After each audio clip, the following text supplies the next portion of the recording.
अकेले जीना सीखो, अकेले रहना सीखो, मौन रहना सीखो, कम बोलना सीखो। यह सारी बातें हम जानते हैं और हमने कई बार यह सुना है महाज्ञानियों से, पर क्या कभी हम इसे अपने जीवन में उतारते हैं? हम अगर परेशानी में फंसते हैं तो किसी और के साथ साझा करते हैं, यह सोचते हुए कि वह हमारी मदद करेगा। पर इस दुनिया में कोई किसी की मदद नहीं करता, भले ही वह बाहर से मदद करने का दिखावा करे, पर अंदर ही अंदर उसे खुशी होती है कि आप परेशानी में हो। कोई आपकी तरक्की से खुश नहीं होगा, पर अगर आप परेशानी में होंगे तो उसे सुख चैन की प्राप्ति होगी। अगर सच यही है तो हमें लोगों की क्यों सुननी है? हम अपना रास्ता खुद निकाल सकते हैं। आज इस वीडियो में मैं आपको एक ऐसी कहानी बताऊंगी जिस कहानी के माध्यम से आपको पता चलेगा कि हमें लोगों की क्यों नहीं सुननी चाहिए। लोग कैसे हमें बर्बाद करने की साजिश रचते रहते हैं। बहुत समय पहले की बात है, एक नगर में एक साधु रहता था। उस साधु ने उस नगर के बाहर एक नदी के किनारे एक आश्रम बना रखा था। उस आश्रम में बहुत सारे शिष्य रहते थे। वह शिष्य उस साधु की खूब सेवा करते थे। उस नगर के सभी लोग उस साधु को बहुत मानते थे, उसकी भक्ति करते थे। लेकिन असलियत में वह साधु ढोंगी था। वह बस साधु होने का नाटक कर रहा था। उसका मकसद बस इतना सा था, वह साधु का भेष धारण करके वह बड़े बड़े धनी व्यापारियों को ठग सकता था। वह साधु बहुत ही चतुराई के साथ लोगों को मूर्ख बना देता। वह लोगों के सामने दिखावा करता और लोगों को इस बात की भनक भी नहीं थी कि साधु के रूप में वह बहुत बड़ा ठग है। सब लोग उसे बड़ा सिद्ध साधु समझते थे और उनकी सालों से भक्ति करते आ रहे थे। यहाँ तक कि उसके आश्रम के शिष्यों को भी उस साधु की असलियत के बारे में नहीं पता था। लेकिन कुछ शिष्य थे जो साधु का असली चेहरा पहचानते थे। वह शिष्य जानते थे कि साधु जैसा दिखावा करता है वैसा है नहीं। जब नगर के लोग साधु से मिलने आते, उसके दर्शन करने आते, तो साधु उन्हें दूर से ही आशीर्वाद दे देता। कुछ लोग पूछते तो वह उनसे कुछ नहीं बोलता था। उसने अपने शिष्यों के माध्यम से सभी नगरवासियों को बता दिया था कि उन्होंने मौन व्रत धारण कर रखा है और वह अपना मौन व्रत तभी तोड़ेंगे जब इस धरती पर पूरी तरह पाप का विनाश हो जाएगा। फिर सभी गांव वाले उनके दर्शन करके लौट जाते, उनसे कुछ भी नहीं पूछते। दरअसल जब गांव वाले अपनी समस्या लेकर आते थे तो साधु सोचता था कि मैं इसकी समस्या का हल कैसे करूं, क्योंकि साधु को कुछ ज्ञान तो था नहीं, उसने कभी कोई सिद्धि प्राप्त तो की नहीं थी, तो वह लोगों को ज्ञान कैसे देता? उसके पास खुद ज्ञान नहीं था, तो भला वह लोगों की मदद कैसे कर पाता? इसलिए उस साधु ने मौन व्रत का नाटक कर लिया ताकि लोग उससे पूछे तो वह बताने से बच जाए। जब लोग उस साधु को कोई दान दक्षिणा देते, धन देते, तो साधु उस धन को छूता भी नहीं था। उनके शिष्य ही उस धन को नगरवासियों से लेते थे। वह शिष्य नगरवासियों से कहते थे कि गुरुदेव धन को छूते भी नहीं हैं। वह इस संसार की मोह माया से बहुत ऊपर उठ चुके हैं। उनका इन सांसारिक वस्तुओं से कोई लेना देना नहीं है। वह तो बस भगवान की भक्ति में लीन रहते हैं। फिर एक दिन नगर का एक धनी व्यापारी साधु के आश्रम में आया और उन्हें प्रणाम किया। साधु से बोला कि महाराज, आप मेरे घर पर भोजन करने जरूर आना। साधु ने अपनी गर्दन हाँ में हिला दी, क्योंकि साधु किसी से बोलता नहीं था। यह कहकर वह व्यापारी अपने घर लौट गया। फिर साधु ने अपने भरोसेमंद शिष्यों को अपने पास बुलाया, जिनको उस साधु की असलियत के बारे में पता था। फिर साधु ने उन शिष्यों से कहा कि शाम को मैं व्यापारी के यहाँ भोजन करने जाऊंगा। मेरे जाने के बाद आश्रम की अच्छे से देखरेख करना, कोई भी वस्तु इधर उधर नहीं होनी चाहिए। फिर जैसे ही शाम हुई, वह साधु व्यापारी के घर पहुंचा। व्यापारी ने भी साधु का खूब सत्कार किया और उसके लिए अच्छी तरह से आसन बिछाया और साधु को उस पर बैठा दिया। साधु भी अब भोजन करने के लिए उस आसन पर बैठ गए। फिर व्यापारी ने अपनी बेटी को आवाज लगाकर कहा, बेटी, महात्मा जी के लिए भोजन लेकर आओ। अपने पिताजी की आवाज सुनकर व्यापारी की बेटी साधु के लिए भोजन लेकर आई। जब साधु की नजर उस व्यापारी की बेटी की तरफ गई तो उस ढोंगी साधु की उस लड़की को देखकर बाहें खिल गई। उसकी हिरनी के समान आंखें देखकर चलते समय उसके बालों की लट कभी कभी उसके मुंह पर आ जाती थी। उसकी इस तरह की सुंदरता को देखकर वह साधु मोहित हो गया। ढोंगी साधु मन ही मन में विचार करने लगा कि इस व्यापारी की बेटी कितनी सुंदर है। अगर यह किसी तरह मेरी हो जाए तो मेरे तो बाग ही खुल जाएंगे। फिर वह साधु उस व्यापारी की बेटी को पाने की योजना बनाने लगा। फिर उसके शैतानी दिमाग में एक विचार आता है। वह अचानक से भोजन छोड़कर उठ जाता है और उस व्यापारी से बोलता है कि सेठ, ईश्वर तुम्हारी रक्षा करे। अभाग्य का साया तुम्हारे ऊपर मंडरा रहा है। शीघ्र ही तुम एक सेठ से भिखारी बनने वाले हो। यह कहकर वह झूठ मूठ के आंसू बहाने लगा। यह सब देखकर व्यापारी आश्चर्यचकित रह गया। वह सोचने लगता है कि आज तक साधु महाराज ने कभी अपना मुंह नहीं खोला और कभी किसी से कोई बात नहीं की, लेकिन आज वह बोल पड़े। उस साधु की बातें सुनकर वह व्यापारी कांपने लगा और उस साधु के चरण पकड़ लिए। वह व्यापारी फिर बोला, साधु महाराज, आप ये क्या कह रहे हैं? मुझे तो कुछ भी समझ नहीं आ रहा है। आखिर आप किस दुर्भाग्य की बात कर रहे हैं? क्या यह दुर्भाग्य इतना दुखदाई होगा कि आपको अपना मौन व्रत भी तोड़ना पड़ा? आपने मुझ जैसे साधारण मानव के लिए अपना मौन व्रत तोड़ लिया। फिर वह साधु व्यापारी के सामने मगरमच्छ के झूठे आंसू बहाते हुए बोला, मेरे बेटे, मैंने तुम्हारे सिर पर आने वाले दुर्भाग्य को देख लिया है। फिर वह रोते रोते व्यापारी से बोलता है, पुत्र, यह तुम्हारी बेटी जो है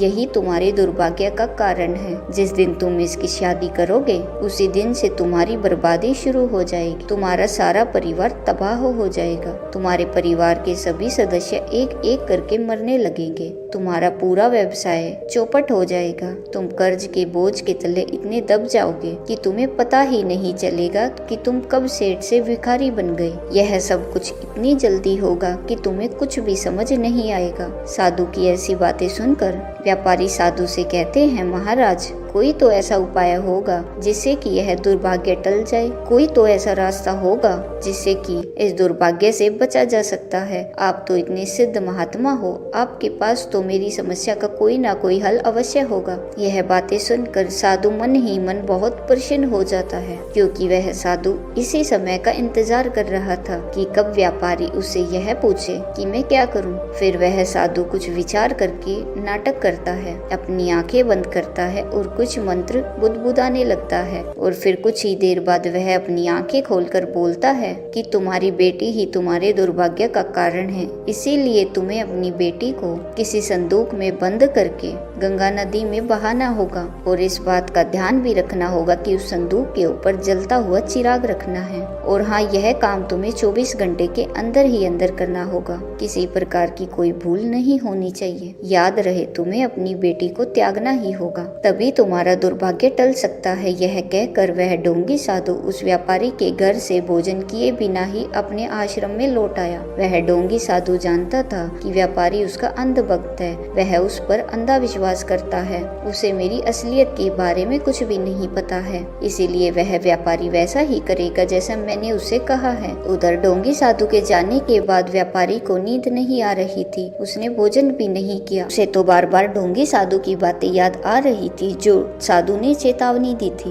वह रह रह कर उसे याद आ रही थी। वह बहुत बेचैन हो चुका था। उसे समझ ही नहीं आ रहा था कि अब क्या करे। एक तरफ उसका दुर्भाग्य तो दूसरी तरफ उसकी जान से प्यारी बेटी।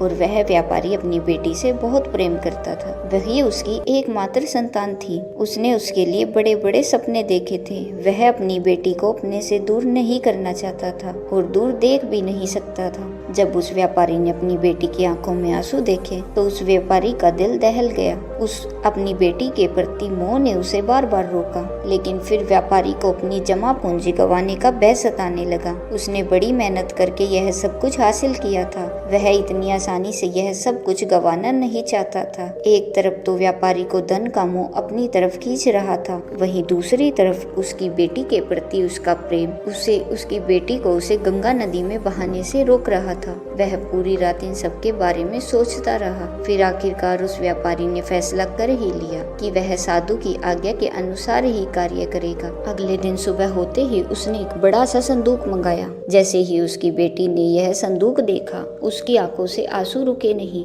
वह बस अपने पिता की तरफ देखती रह गई। उसके पिता उसे इस तरह से अपने से अलग ना करें, लेकिन पिता की खुशी के कारण उसने पिता से कुछ नहीं कहा। व्यापारी ने भी अपने दिल पर पत्थर रखकर अपनी बेटी को बुलाया और फिर उस संदूक में बैठने को कहा। उसकी बेटी उस संदूक में बैठ गई। सेठ ने संदूक बंद कर लिया और साधु के कहे अनुसार उस संदूक के ऊपर चिराग जलाकर रख दिया और फिर उस संदूक को गंगा नदी में बहा दिया। उधर वह ढोंगी साधु आश्रम पहुंचकर अपने शिष्यों से कह रहा था कि गंगा नदी में तुम्हें एक बहता हुआ संदूक मिलेगा, उसके ऊपर चिराग भी जला होगा, तुम्हें उस संदूक पर नजर रखनी है। जैसे ही उस संदूक पर तुम्हारी नजर पड़े तुम उस संदूक को गंगा नदी से खींचकर मेरी कुटिया में ले आना। ध्यान रहे तुमसे किसी भी तरह की कोई भूल नहीं होनी चाहिए। शिष्य गुरु की बात सुनकर गंगा नदी के पास पहुंच गए। गुरु की आज्ञा अनुसार उस संदूक के आने की प्रतीक्षा करने लगे। वह सभी निगाह गड़ाए उस नदी की तरफ देख रहे थे। तभी एक राजकुमार उस नदी की तरफ से गुजर रहा था। उस संदूक को देखकर वह सोचता है कि यह संदूक कहाँ जा रहा है। वह नदी में जाकर उस संदूक को अपने पास ले आता है और उसे खोलता है तो उसमें एक सुंदर लड़की निकलती है। राजकुमार को देखकर व्यापारी की बेटी रोने लगती है। फिर राजकुमार उस लड़की को कहता है, तुम इस संदूक में क्या कर रही हो। राजकुमार की बात सुनकर वह व्यापारी की बेटी रोने लगती है और राजकुमार को सारी बातें बता देती है कि कैसे एक साधु उसके घर पर भोजन करने आया था। उसने उसे देखकर उसके पिता से कहा कि यह तुम्हारे दुर्भाग्य का कारण है। अगर मेरे पिता मुझे त्याग देंगे तो उनका दुर्भाग्य टल जाएगा, इसीलिए मेरे पिता ने मुझे संदूक में बंद करके गंगा नदी में छोड़ दिया। व्यापारी की बेटी की बातें सुनकर उस राजकुमार को बड़ा हास्य हुआ कि कोई पिता भला अपनी बेटी के साथ ऐसा कैसे कर सकता है। फिर उस राजकुमार ने निश्चय किया कि मैं इस लड़की को अपनी जीवन संगिनी बनाऊंगा। फिर वह उस लड़की को अपने साथ लेकर मंदिर में चला गया और फिर वहीं जाकर उसने उससे शादी कर ली। फिर राजकुमार को साधु की नीयत पर संदेह हुआ कि आखिर साधु ने ऐसा क्यों कहा। फिर राजकुमार ने साधु का पता लगाने का निश्चय किया। वह सोच विचार करने लगा। तभी उसके मन में एक विचार आया। उसने अपने सेवकों से कहा कि तुम लोग जंगल में जाओ और एक गोरिल्ला पकड़कर यहाँ लाओ। राजकुमार की बात सुनकर सेवक तुरंत जंगल में गए, वहाँ से गोरिल्ला पकड़कर ले आए। फिर राजकुमार और सेवकों ने मिलकर उस गोरिल्ला को जबरदस्ती उस संदूक में बंद कर दिया और फिर उस संदूक पर एक ताला लगा दिया। फिर उस संदूक पर एक जलता हुआ चिराग रखकर उसे गंगा नदी में बहा दिया। उधर ढोंगी साधु के शिष्य बड़ी बेताबी से उस संदूक का इंतजार कर रहे थे। जैसे उन्होंने उस संदूक को देखा तुरंत नदी में कूद गए और उस संदूक को खींचकर किनारे पर ले आए। फिर उन्होंने उस संदूक को उठाया और गुरुदेव की कुटिया में पहुंचा दिया। जब साधु ने वह संदूक देखा तो वह बहुत खुश हुआ, खुशी के मारे उछलने लगा। अब वह ढोंगी साधु बेसब्री से रात होने का इंतजार करने लगा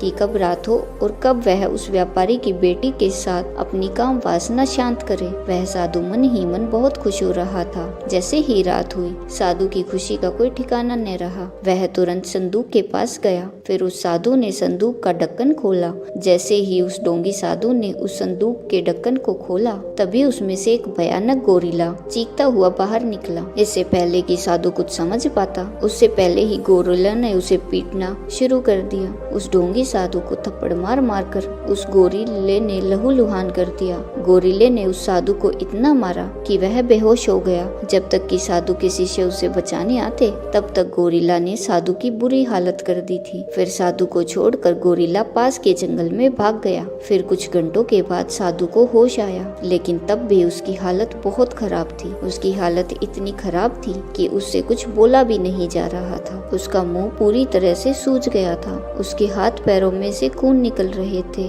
उसके पूरे शरीर पर जख्म हो गए थे। फिर सुबह होने के बाद जब शिष्य अपने गुरुदेव की कुटिया में आए, गुरुदेव की ऐसी हालत देखकर वह दंग रह गए। उन शिष्यों ने साधु से पूछा कि गुरुदेव आपकी हालत कैसे हुई, इतनी सारी चोटें आपको कैसे लगी। तब साधु ने असलियत छुपाते हुए बोला कि रात्रि में एक भयानक गोरिल्ला आश्रम में घुस गया, उसी ने मेरी हालत ऐसी की है कि मैंने कहा था तुम।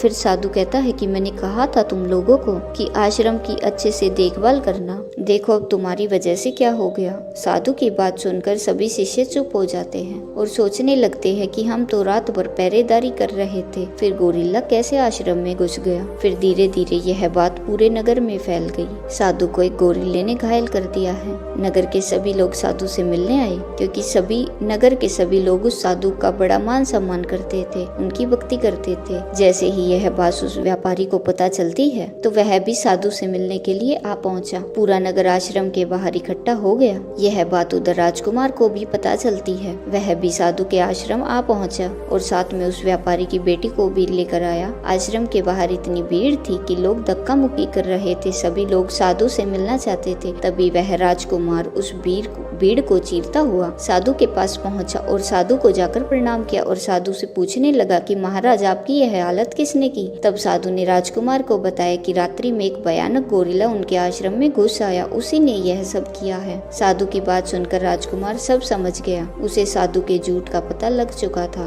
कि साधु झूठ बोल रहा है। फिर राजकुमार ने साधु से कहा कि महाराज, आप सब कुछ सच बताएंगे या फिर मैं बताऊं कि गोरिल्ला आपके आश्रम में कैसे आया? राजकुमार की बात सुनकर साधु चौंक गया और नगरवासी भी राजकुमार की बातें सुनकर हैरान हो गए। आखिर राजकुमार ऐसा क्यों बोल रहा है? तभी साधु ने कहा कि मैं सच कह रहा हूँ, गोरिल्ला रात्रि में आश्रम के भीतर आया था, उसी ने मेरी ऐसी हालत की है। तभी वह राजकुमार उस व्यापारी की बेटी को अपने पास बुलाता है। साधु व्यापारी की बेटी को देखकर चौंक जाता है। उसे कुछ समझ नहीं आ रहा था कि अब वह क्या करे। उसकी पोल खुलने वाली थी। फिर वह साधु कुछ नहीं बोलता है और मौन हो जाता है। लेकिन वह कब तक मौन रहता? राजकुमार ने नगरवासियों को बताया कि कैसे इस ढोंगी बाबा ने व्यापारी की बेटी को हासिल करना चाहा। इस ढोंगी बाबा ने व्यापारी को कहा कि उसकी बेटी उसके दुर्भाग्य का कारण है, उसे छोड़ दे, गंगा नदी में बहा दे ताकि यह साधु उसे प्राप्त कर सके। नगरवासियों को साधु की असलियत जानकर हैरानी हुई। उन्हें साधु के ऊपर क्रोध आया। सभी लोग साधु पर थू-थू करने लगे। सभी लोगों ने मिलकर उस साधु की बहुत पिटाई की। पीट पीट कर नगरवासियों ने उस साधु को वहां से भगा दिया। व्यापारी को अपनी भूल का एहसास हुआ।